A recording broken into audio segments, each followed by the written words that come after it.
me? These aren't real people. What? Yeah, so these pictures are going around the internet. A lot of them look very similar to me, which is kind of weird. I'm sure Lex can explain that part of it, but I am not explaining any of this. No. Yeah. yeah. So like these are completely 3D, like People. CGI made Yeah. people. Not 3D. Not It's 3D. 2D. So like very photorealistic, if not photorealistic. But like when you look real close, you can see some weird things going on. Like the background here is a little messed up. This arm is not to the right person. She's sitting on an extra piece of skin here somehow. I see you've analyzed this carefully. Well, me and my friends have been passing this around because like No. it's too tricky. Listen, you're incorrect. That arm's in the perfect purpose. It's just there's a string from that other girl's bikini on it.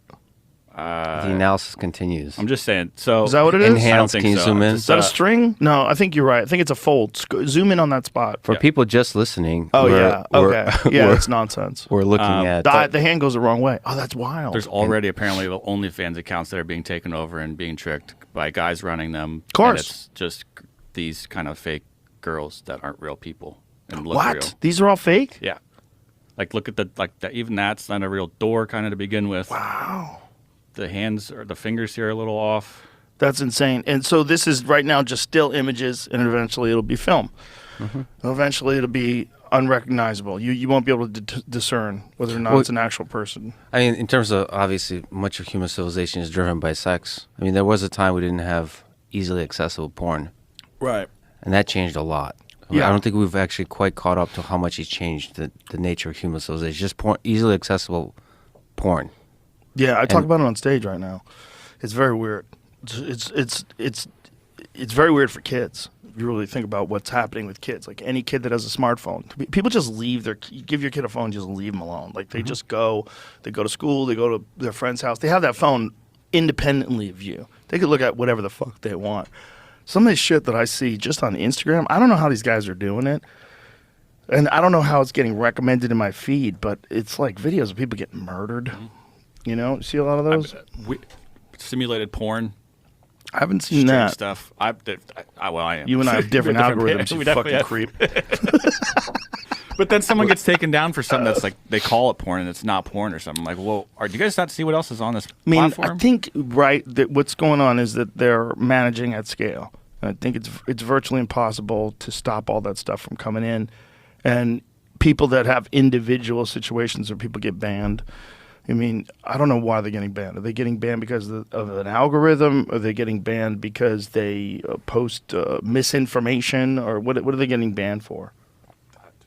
Harassment photos. Someone was joking about a Harassment? friend, you know, like they get reported. Yeah, I don't know how it's all working when it breaks down to individual circumstances. But. You had a good conversation with Jordan Peterson. He was talking about the more you have this kind of virtualization, the more you allow the psychopaths to reign free. Mm-hmm. Yeah. So like the more we have artificially generated porn, the more we have artificially generated violence, photorealistic violence. Yeah.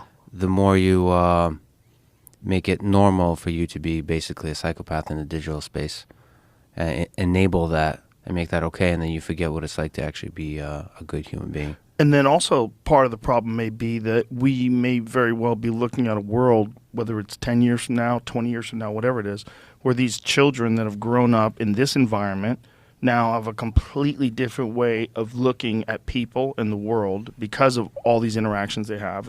It's flavored their personality. And then we move into a digital world of we're not there yet in terms of virtual reality. It's not good enough. I mean, I think that's what we're seeing with the meta failure. Mm-hmm. People were expecting, a lot of people were just going to dive in and start wearing goggles all over the house. But it's not quite there yet. Yeah. There's also something weird for people. There's something really weird about wearing these head goggles and walk. It's really fun. I really enjoy the boxing games. You ever done any of them? No, in VR, no.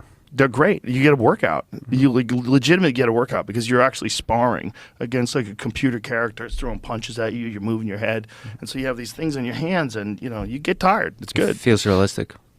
A little bit. You know, when you get hit with a punch, your face lights up. You get a flash of light, which is kind of cool because you're like, oh Jesus, you know, you feel it like you're getting hit. There's some really fun games. There's one where you walk a plank across these two buildings and you hear the wind whistle and shit. Oh, that one is terrifying. There's zombie ones. There's a lot of cool ones, but people are just not buying into it the way they buy into Xbox and PlayStation. They're not like wholesale committed to this yet, but they will be. It's gonna be so fucking good that instead of like having it in a goggle form where it's like this big clunky thing on you, it's gonna be very easy to do. Well, When they get to that, oof. I've been revisiting some classic books recently, just doing a reading list, and one of them that captures this extremely well that I recommend, that I think most people read in like middle school or something, but it's actually very relevant, is Brave New World. So a lot of people, including Jordan Peterson, worry about 1984, sort of a dystopia that represents a totalitarian state. But Brave New World there's no centralized government that's like dogmatically controlling everything, surveilling everything. They're basically created this world where sex is easy, everyone's promiscuous. Genetic engineering removes any kind of diversity, any kind of interesting, dark, bad diversity that we would think of, like the Hunter S. Thompsons and the Bukowskis, the weirdos of society. And then he gives you drugs, soma, it basically gives you pleasure whenever you want if you start feeling a little too shitty about your life. And that's actually Closer to us. And it doesn't seem, the way he writes about it, it sounds bad. Like, we don't want that.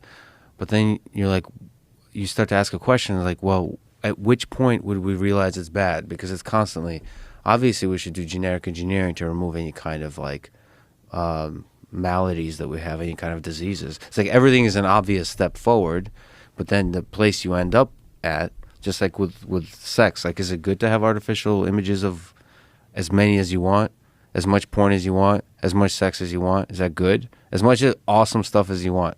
Is that good? Is that what human flourishing looks like? Or do you want to have some constraints, some limitations, some finiteness of resources, some scarcity? Maybe that's actually fundamental for human happiness. Having too much of awesome stuff, maybe that destroys the possibility of real, meaningful, deep happiness. It certainly does.